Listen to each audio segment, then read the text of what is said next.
যে আপনারা যেই সবাই পুঁজির জন্য ঋণের জন্য আবেদন করছেন না, ফর্মে যারা সই দিয়েছেন, আপনাকে বিনা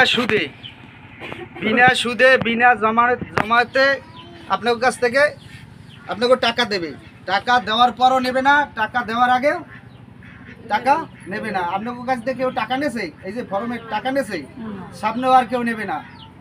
যতক্ষণ আপনারা টাকা না পান, অত টাকা পাওয়ার পরও নেবে না, পাওয়ার আগেও নেবে না। আপনাকে 1 টাকাও কেউ সুদ নেবে না, বিনা সুদে আপনার কাছে আসবে। আপনারা ফোন নাম্বার দিয়েছেন না, ফোন নাম্বার ধরে ধরে সবাইকে ফোন করা হইবে, ফোন করিয়া বলা হইবে আপনার নাম ঠিকানা, আপনি কী কাজের জন্য টাকা দরকার, ওই রকমের যার যে যতটুক লাগে অতটুকুই চাইবেন, অতটুকুই পাইবেন। বুঝছেন সবাই? যেমন আপনারা সাপ্তাহিক কিস্তি ছেড়েন না, ওকে দেখা গেছে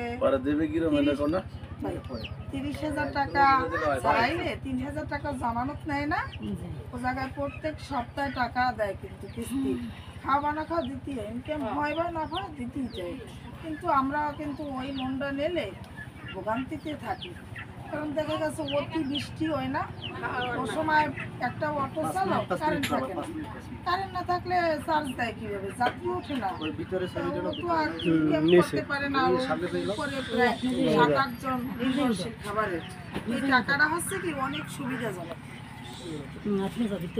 ভিতরে যাই আবার নেওয়া লাগবে। সবে না জামানত নেবে।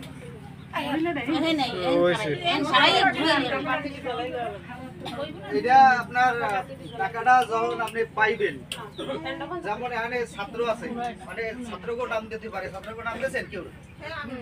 আপনি দিচ্ছেন ছাত্রকে নাম? আপনারা যারা আছে যে অনেক ছাত্রকে নাম দেবেন, ছাত্ররা লেখাপড়া করবে, লেখাপড়া করার পর যখন এরা প্রতিষ্ঠিত হইবে, প্রতিষ্ঠিত হওয়ার পর তখন তারা টাকাটা মানে এই টাকাটা শোধ করবে, রিটার্ন দেবে। এতে যতদিন লাগে, এটা টাইম, এটা আনলিমিটেড টাইম, আনলিমিটেড টাইম, যে যত সময় লাগে দিতে। কারো কাছ থেকে জোর করে টাকা নেবে না, এই সংগঠন কারো কাছ থেকে জোর করে টাকা নেবে না। এই টাকাটা হইলে কিসের টাকা? এই টাকাটা হইলো এই যে মানুষের ভ্যাট ট্যাক্স, আমরা আপনারা সবাই যারা ভ্যাট ট্যাক্স দিছি,